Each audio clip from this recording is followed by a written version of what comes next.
इलाज है या नहीं है, क्योंकि इलाज तो अभी तक सर्दी जुकाम का भी नहीं है, सर्दी जुकाम की भी कोई वैक्सीन नहीं है। क्या हम उससे डरते हैं? नहीं डरते हैं। क्यों? क्योंकि ज्यादा लोग नहीं मरते हैं। तो सबसे पहले डेथ रेट कैलकुलेट करते हैं कि एग्जैक्टली कितना है। कितने टेस्ट हुए? 40 लाख टेस्ट हुए, उसमें से 2 लाख लोगों को हुआ, तो नियर अबाउट एवरेज कितनी आई? 5% की। अगर यही हमने 4 करोड़ टेस्ट करे होते तो कितने डिटेक्ट हो गए होते अब तक? 20 लाख हो जाते। 40 करोड़ करे होते तो कितने हो जाते? 2 करोड़ हो जाते। टोटल अगर कर लिए होते हमने टेस्ट 130 करोड़ का, तो कितना नंबर निकल करके आ जाता? Near about 5 crore. इसका मतलब 5 करोड़ लोगों को या तो आज की डेट में है या हो चुका है। और एक और मजे की बात यह है कि कोरोना में ऐसा नहीं है कि जिसको भी होता है उन सबके सिम्टम्स आते हैं। 80% से ज्यादा जो केसेस होते हैं वो असिम्टोमेटिक होते हैं, उनमें कोई सिम्टम्स नहीं आते हैं। यानी अगर मुझे हो गया है और मैं ठीक भी हो गया हूं तो मुझे पता तक नहीं है। वो तब मुझे पता लगेगा अगर मैं अपने एक टेस्ट कराऊंगा जिसको एंटीबॉडी टेस्ट बोलते हैं, और मेरी बॉडी में एंटीबॉडीज मिलेगी, तब मैं कह सकता हूं कि हाँ मेरे को था और वो ठीक हो गया है। तो अभी अगर हम बेसिक सी कैलकुलेशन करें तो 5 करोड़ निकल करके आ रहा है नंबर। उसमें से डेथ कितनी हुई है? 5,800। तो 5 करोड़ में से 5,800 डेथ हुई है। पहले तो इसको कैलकुलेशन को हमको ठीक करना है। डेथ को अंडर रिपोर्ट करने का कोई तरीका नहीं है, बल्कि ओवर रिपोर्ट किया जा सकता है।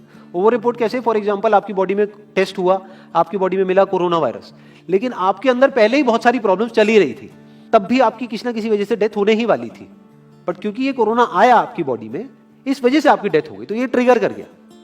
तो ये जो 5800 का नंबर है, ये इससे कम तो हो सकता है, इससे ज्यादा होने के चांसेस बहुत कम है। बट एक बार को हम मान लेते हैं कि इतना ही है नंबर, ना कम है ना ज्यादा है, तो कितनी परसेंटेज निकल करके आई? 5 करोड़ में से अगर 5800 डेथ्स हुई हैं तो क्या परसेंटेज निकल करके आई? Near about 0.01%। ये उससे बहुत कम है जितनी डेथ्स हमारे यहां पे होती हैं रोड एक्सीडेंट की वजह से। हर साल की अगर हम एक कैलकुलेशन देखें तो 1.5 लाख से ज्यादा डेथ हो जाती है इंडिया में रोड एक्सीडेंट्स की वजह से। हर 4 मिनट में एक डेथ होती है रोड एक्सीडेंट की वजह से। और अगर अभी आप देखोगे सड़कों पे एक बहुत ही फनी चीज नजर आ रही है, 2 व्हीलर पे जा रहे हैं, मास्क सबने लगाए हुए हैं, कभी भी नोट करना इस चीज को। हेलमेट नहीं पहने हुए, हेलमेट बहुत कम लोगों ने पहने हुए हैं। इससे हमको क्या समझ आ रहा है? क्या ये समझदारी है, बेवकूफी है? क्योंकि हेलमेट ना लगाने की वजह से उनके मरने के चांसेस उससे बहुत ज्यादा है, कई गुना ज्यादा है जितना कि कोरोना से मरने के उनके चांसेस है। तो ये डर है जो चारों तरफ फैल रहा है, और मीडिया डर को और बढ़ाता चला जा रहा है। और क्योंकि सही इंफॉर्मेशन किसी के भी पास में नहीं है, या सही कैलकुलेशन किसी के पास में नहीं है, ये जो अभी हम कर रहे हैं इसको मैथमेटिकल मॉडलिंग बोलते हैं। यानी एक डेटा को देख करके एक मॉडलिंग करी जाए और फिर समझा जाए कि एक्चुअल में जो सही डेटा है वो क्या है। ये नहीं कि लिमिटेड डेटा के बेस पे हम कोई भी कंक्लूजन ड्रॉ कर लें और उसके बेस पे डरते रहें। तो अगर इसका डेथ रेट 0.01% है तो हम सब इतना डर क्यों रहे हैं?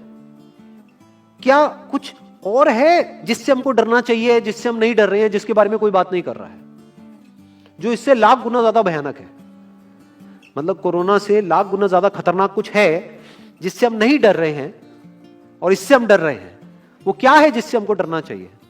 अनएम्प्लॉयमेंट। अभी पीछे कुछ आर्टिकल्स आए थे न्यूज़पेपर में जहां पे एक फिगर आई थी निकल करके, I am not too sure ये फिगर कितनी सही है कितनी नहीं है, जहां पे आया था कि 13 करोड़ लोग अनएम्प्लॉयड हो गए।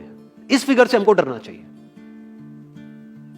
13 करोड़ लोग अनएम्प्लॉयड होने का मतलब हम समझते हैं कि इसका मतलब क्या है? इसका मतलब ये, अगर इकोनॉमी पॉइंट ऑफ व्यू से देखोगे, कि ये जो 13 करोड़ लोग हैं ये अपने जो खर्चे हैं वो अब बहुत ही लिमिट में कर देंगे। जिस बंदे की नौकरी चली गई है, क्या वो जाकर के मार्केट में नए कपड़े खरीदेगा? क्या अपने बच्चों के लिए खिलौने खरीदेगा?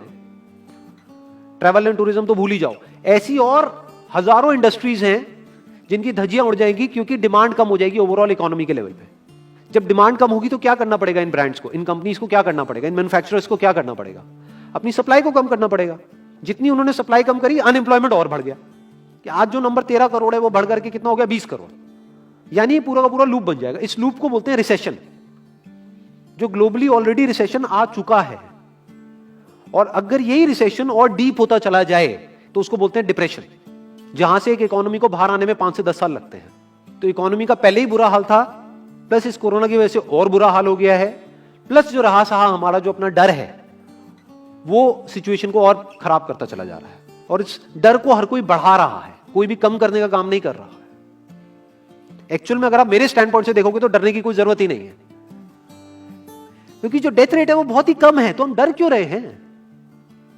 सोचो। बस इसलिए कि डेथ नहीं होनी चाहिए। अगर यही हमारा ऑब्जेक्टिव है कि डेथ नहीं होनी चाहिए, मतलब हम कहते हैं कि किसी की डेथ नहीं होनी चाहिए, तो फिर तो लॉकडाउन परमानेंट हो जाना चाहिए, सड़कों पे निकलना ही नहीं चाहिए, क्योंकि सीधा सीधा 1.5 लाख डेथ बचेंगी। 1.5 लाख लोग जो हर साल एक्सीडेंट में मरते हैं, उनको हम बचा सकते हैं ना, उनकी लाइफ बच जाएगी। परमानेंट कर दो लॉकडाउन को। कैसा है आइडिया? ये बिल्कुल ऐसा है जैसे मैंने एक आदमी की एक कहानी सुनी थी, उसके घर में एक चूहा घुस गया, तो उस चूहे को उसने पकड़ने की बड़ी कोशिश करी, लेकिन वो चूहे को नहीं पकड़ पाया। तो एंड में उसने क्या किया, घर पे आग लगा दी, अपने घर में आग लगा दी। उसके बाद भी चूहा तो बच करके निकल गया, घर चला गया, घर जल गया। यही हालत है इसकी, कोरोना की। इस डर को हमको खत्म करना पड़ेगा, तब जाकर के इस प्रॉब्लम का एक्चुअल में सॉल्यूशन निकलेगा, जो रियल प्रॉब्लम है। और रियल प्रॉब्लम कोरोना नहीं है। रियल प्रॉब्लम क्या है? हमारी जो इकोनॉमी है। रियल प्रॉब्लम क्या है? अनएम्प्लॉयमेंट। तो इस वीडियो के थ्रू मैं अपनी एक हम्बल रिकमेंडेशन देना चाहूंगा गवर्नमेंट ऑफ इंडिया को, या जो भी लोग एक पर्टिकुलर पोजीशन पे हैं उन लोगों को, कि हमको टेस्ट करने कम करने हैं, टेस्ट बढ़ाने नहीं है। अभी हम गलती क्या कर रहे हैं? टेस्ट बढ़ाते चले जा रहे हैं, जिसकी वजह से केसेस बढ़ते चले जा रहे हैं, जिसकी वजह से डर बढ़ता चला जा रहा है। गवर्नमेंट क्या एक क्राइटेरिया नहीं बना सकती कि जो क्रिटिकल केसेस है बस उन्हीं का टेस्ट करो, क्योंकि उन्हीं को हॉस्पिटल में एडमिट करने की जरूरत है, तो उन्हीं का टेस्ट होना चाहिए ना। जो वैसे ही ठीक हो रहे हैं, अपने आप ही ठीक हो रहे हैं, जिनको माइनर सिम्टम्स हैं और वो खुद ही ठीक हो रहे हैं, उनका टेस्ट करने की क्या जरूरत है? उससे तो पैनिक और बढ़ेगा। और अगर टेस्ट कर भी दिया तो हम करने क्या वाले हैं? उनको क्या हॉस्पिटल में एडमिट करने वाले हैं? नहीं, घर पे क्वारंटाइन करने वाले हैं। अभी जो क्वारंटाइन वाला फंडा है, ये भी जब बेस छोटा होता है तब तो काम करता है, जब करोड़ों में हो जाता है तब काम नहीं करता है। मैं अगर एग्जांपल से समझाने की कोशिश करूं, जो मेरी थॉट प्रोसेस है उसको इमेजिन करो। एक ऐसी सिचुएशन है कि हम एक घर में है और चारों तरफ से बाढ़ आई हुई है, और ये जो घर है हमारा वो ऐसा है, इसको इमेजिन करो, जहां पे हजारों दरवाजे हैं। तो हम क्या करें, इसमें से एक दरवाजे को पकड़ लें और उसी को पक्का करते चले जाएं। ये है क्वारंटीन, और बाकी के हजारों खुले पड़े हैं। एक को हम पक्का करते चले जा रहे हैं, क्योंकि यहां से पानी अंदर नहीं आना चाहिए। इंडिया की पॉपुलेशन क्या है? 130 करोड़। टेस्ट कितने हुए हैं अभी तक? 40 लाख। दिल्ली के कितने हो रहे हैं? 1 लाख। महीने के कितने हुए? 30 लाख। साल के कितने हुए? 3 करोड़ 60 लाख। तो यानी कि अगर हमको सबका टेस्ट करना है तो कितने साल लगेंगे? 36 साल। तो जब हमको दिख रहा है साफ साफ कि हम सबका टेस्ट कर ही नहीं सकते, तो हम टेस्ट क्यों बढ़ाते चले जा रहे हैं? या तो सबका टेस्ट करो और सब में से सबको देख करके सबको क्वारंटाइन कर दो। ये बिल्कुल ऐसा हुआ कि वो जो घर है जिसकी मैंने अभी बात करी, या तो उसको हर तरफ से सिक्योर करो कि अगर उसके 1000 दरवाजे हैं तो एक को बंद मत करो, सारे बंद कर दो।